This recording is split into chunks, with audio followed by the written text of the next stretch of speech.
बिस्मिल्लाहिर्रहमानिर्रहीम। अस्सलाम वालेकुम students, welcome to my YouTube channel. तो आज हम डिस्कस करने वाले हैं the tragic history of the life and death of Doctor Faustus by Christopher Marlowe. ठीक है, आज हम इसकी समरी को डिस्कस करेंगे। समरी को डिस्कस करने से पहले मैं आपको बता दूं कि क्रिस्टोफर मार्लो जो है वो बहुत ही ग्रेट प्ले राइटर रह चुके हैं और उनके बहुत ज़्यादा फेमस वर्क्स हैं, जिनमें सबसे ज़्यादा इम्पोर्टेंट जो है वो है डॉक्टर फॉस्टर्स। ठीक है, तो चलिए स्टार्ट करते हैं। कहानी का करेक्टर जैसे मैंने आपको बताया कि डॉक्टर फॉस्टर्स है, तो डॉक्टर फॉस्टर्स का हम पहले आपको बताते हैं। डॉक्टर फॉस्टर्स जो है वो विटनबर्ग जर्मनी में रहता है और वो बहुत ज़्यादा एजुकेटेड पर्सन है। वो सोचता है कि मैंने दुनिया का सब कुछ इल्म जो है वो हासिल कर लिया है, मुझे सब कुछ आता है, अब मैं क्या ऐसा करूं कि जो चीज़ रह गई है। अब वो कहता है कि मैं जो हूँ ना वो काला जादू सीखूंगा। ठीक है, उसका एक नौकर होता है जिसका नाम होता है वैगनर। ठीक है, वो वैगनर के पास को बुलाता है और कहता है कि तो क्या तुम किसी को जानते हो जो कि काला जादू सिखा दे मुझे। तो वैगनर जो है वो कहता है कि ठीक है, चलो मैं आपको बता देता हूँ। वैगनर जो है वो दो इंसान होते हैं जिनका नेम होता है कॉर्नेलियस एंड वेल्स को लेकर आता है डॉक्टर फॉस्टर्स के पास, और फिर वो जो है वो उनको वो दोनों जो हैं वो डॉक्टर फॉस्टर्स को बुक्स देते हैं मैजिक के ऊपर। ठीक है, तभी उसके बाद जो है वो गुड और बैड एंजल आ जाते हैं डॉक्टर फॉस्टर्स के पास। गुड एंजल कहता है कि ये तुम ठीक नहीं कर रहे, तुम वापस आ जाओ फॉस्टर्स, तुम्हारे पास तुम्हारा जो काम है ना ये नहीं है, तुम नहीं करो। तो बैड एंजल कहता है कि नहीं तुम करो, तुम्हारा यही काम है, तुम करो, तुम्हारे पास सब कुछ है, अब तुम इसके बारे में भी नॉलेज ले लो। ठीक है, कॉर्नेलियस और वेल्स जो हैं वो फॉस्टर्स को किताबें देकर चले जाते हैं और फॉस्टर्स जो है वो बहुत ज़्यादा खुश हो जाता है, एक्साइटेड हो जाता है। तो उसी दौरान कुछ देर बाद जो है वो दो स्कॉलर्स आगे पूछते हैं उससे, जो इसका सर्वेंट है, सर्वेंट से आगे पूछते हैं वैगनर से कि डॉक्टर फॉस्टर्स है कहाँ पे, जो उसके दो स्कॉलर दोस्त होते हैं। तो वैगनर उन्हें बताता है कि डॉक्टर फॉस्टर्स जो हैं वो अब काला जादू सीख रहे हैं, अब वहीं पर जो है वो इसी चीज़ के अंदर जो है वो बिज़ी रहते हैं आजकल। तो ये सुनकर उसके जो फ्रेंड्स होते हैं ना उनको बहुत ज़्यादा गुस्सा आ जाता है और वो नाराज़ होकर चले जाते हैं।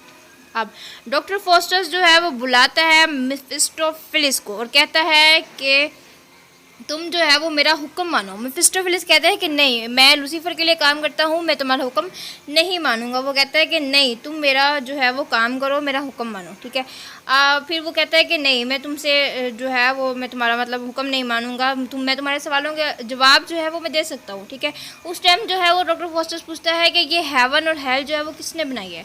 तो वो मेफिस्टोफेलिस बताता है कि ये सब कुछ जो है वो हेवन में ये चीज़ें हैं, हेवन में फ़लाँ चीज़ें हैं। तो फिर फॉस्टर्स कहता है कि लूसीफर को कहो कि मैं अपनी जो सोल है, यानी मैं अपनी आत्मा जो है वो लूसीफर को दे दूंगा, लेकिन इसके लिए लूसीफर को जो है वो मुझे 24 साल तक ना नॉलेज जो है वो अनलिमिटेड पावर और नॉलेज जो है वो मुझे दिया जाए।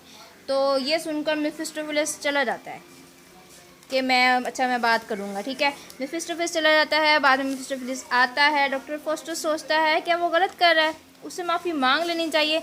जैसे ही वो ये सोच रहा होता है उसी टाइम मेफिस्टोफेलिस आ जाता है। वो कहता है कि तुम्हें एक अग्रीमेंट पर जो है वो साइन करना होगा, जिस पर तुम लिख कर दोगी अपने ब्लड से कि तुम जो है वो मतलब अपनी रूह जो है वो 24 ईयर्स के बाद 24 ईयर्स की लग्जरी लाइफ, अपनी जितने भी प्लेयर्स इंजॉयमेंट के बाद जो है वो अपनी आत्मा जो है वो तुम लूसीफर को दे दोगे। अब डॉक्टर फॉस्टर जो है वो जैसे ही अपना कॉन्ट्रैक्ट साइन करने लगता है तो उसका खून जो है वो जम जाता है।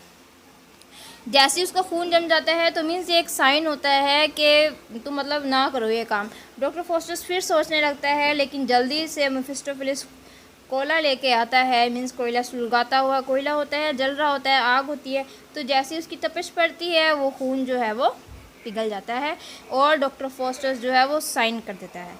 अब डॉक्टर फॉस्टर्स कहता है मेफिस्टोफेलिस को कि तुम मेरे लिए वाइफ लेके आओ। अब वो मेफिस्टोफेलिस कहता है कि नहीं, मैं तुम्हारे लिए वाइफ नहीं लेके आ सकता, क्योंकि वाइफ जो है, मैरिज जो है वो एक रिलीजियस बॉन्डेज है, मैं तुम्हें वाइफ नहीं दे सकता, लेकिन मैं तुम्हें अलबत्ता प्लैनेट्स, एस्ट्रोनॉमी और स्टार्स का जो है वो इल्म दे सकता हूँ। तो डॉक्टर फोस्टस इनके बारे में जान के भी बहुत ज़्यादा खुश होता है। ठीक है, अब गुड और बैड एंजल दोबारा आ जाती है, फिर कहता है कि मैं माफ़ी मांगूं या ना मांगूं, लेकिन मेफिस्टोफेलिस कहता है कि नहीं, अब तुम जो है वो इस रास्ते पर चल दिए गए हो, तो तुम अब आगे इसको फॉलो ही करोगे। फिर डॉक्टर फोस्टस मेफिस्टोफेलिस से पूछता है कि ये दुनिया जो है, ये सारा कुछ जो है वो किसने बनाया है। मेफिस्टोफेलिस चुप हो जाता है, कहता है कि ना मेरे पास जो है वो सिर्फ लिमिटेड क्वेश्चंस के आंसर हैं, तो तुम ऐसे सवाल नहीं पूछो, क्योंकि ये दुनिया जो है वो हमारे खुदा ने बनाई है, तो इसीलिए ही वो जवाब भी नहीं देता है, ताकि डॉक्टर फोस्टस जो है वो डिस्ट्रैक्ट ना हो। फिर वो कहता है कि अब मुझे माफ़ी मांग लेनी चाहिए क्या नहीं मांगनी चाहिए। डॉक्टर फोस्टस के अंदर से एक आवाज़ आती है, लेकिन डॉक्टर फोस्टस जो है वो माफ़ी नहीं मांगता।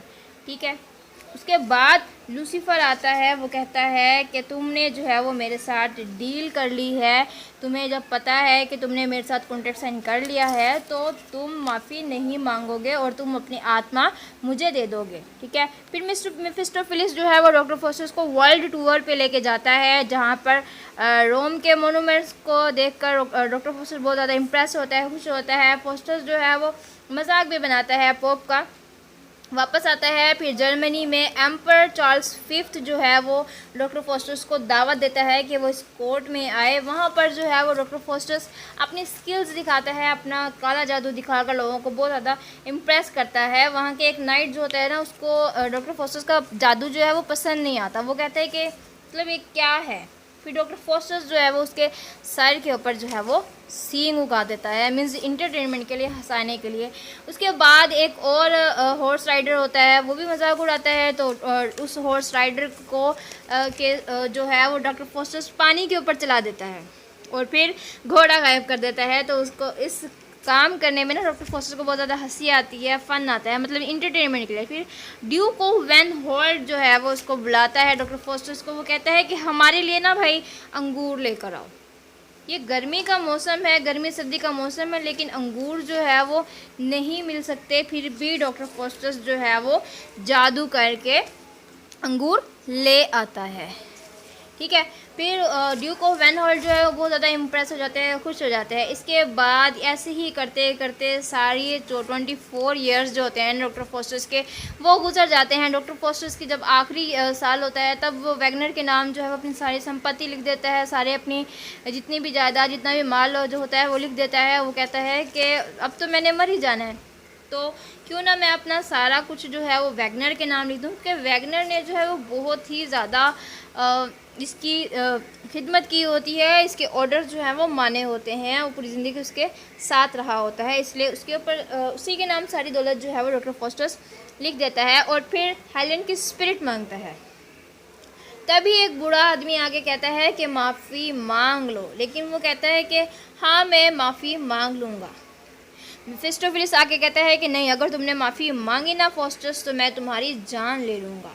फोस्टस कहता है कि हेलन को ना, अच्छा ऐसा करो कि हेलन को ना मेरा लवर बना दो, ताकि मैं हेलन के साथ जो है वो काफ़ी जो मेरे थोड़े बहुत ज़िंदगी के लम्हात दिन रह चुके हैं, इन वक्त को ना मैं बहुत अच्छे तरीके से गुजार सकूं। ठीक है, फिर डॉक्टर फोस्टस जो है वो स्कॉलर के पास जाता है। वो कहता है कि मतलब तुम्हारे साथ क्या होने वाला। वो कहता है कि ना अब जब आखिरी 1 घंटा रह जाता है, फिर डॉक्टर फोस्टस कहता है कि अब मैंने माफ़ी मुझे मांग लेनी चाहिए, क्योंकि अब बहुत ज़्यादा मतलब मैंने गुनाह कर लिए हैं मेरी ज़िंदगी में, मैंने कोई भी अच्छा काम नहीं किया, अब मुझे जो है वो माफ़ी मांग लेनी चाहिए। लेकिन जितने भी कोशिश करता है ये डॉक्टर फोस्टस, लेकिन वो माफ़ी मांग नहीं पाता। वो कहता है कि बस मुझे ना जीसस क्राइस्ट की खून की एक बूंद जो है वो बचा सकती है। जैसे ही टाइम पूरा होता है, लूसीफर आता है, उसकी सोल को जो है वो लेकर चला जाता है। और डॉक्टर फोस्टस जो है वो जाते जाते कह के जाता है कि मेरी जो ये काले जादू की बुक्स हैं उनको जला दिया जाए, ताकि कोई दूसरा इंसान जो है वो इसको पढ़ ना सके। आखिर में हमें जो है वो बहुत एक अच्छा जो है वो रिज़ल्ट मिलता है, हमें एक बहुत ही अच्छा एक लेसन मिलता है। वो ये है कि हमें अच्छे और बुरे रास्ते दुनिया में हर कोई दिखा देता है, बट इट डज़ंट मीन कि हमने जो है वो बदी का रास्ता ही इख्तियार करना है। हमें जो है वो अपनी सोच और विचार से गौर व फिक्र करके ही हमें एक ऐसा रास्ता अपने लिए इख्तियार करना चाहिए जो हमारे लिए ना सिर्फ इस दुनिया में बेटर हो, बल्कि the world hereafter means आखिरत में भी हमारे लिए कामयाबी का बायस हो। तो ये थी जी आज की हमारी summary, life and tragic history of Doctor Faustus by Christopher Marlowe. तो ये था जी आज का हमारा लेक्चर। मिलते हैं अगली वीडियो में। आई होप आपको समझ आ गया होगा। वीडियो पसंद आई हो तो लाइक भी कीजिएगा, चैनल को सब्सक्राइब भी कीजिएगा, एंड मिलते हैं अगली वीडियो में। तब तक के लिए अल्लाह हाफिज़।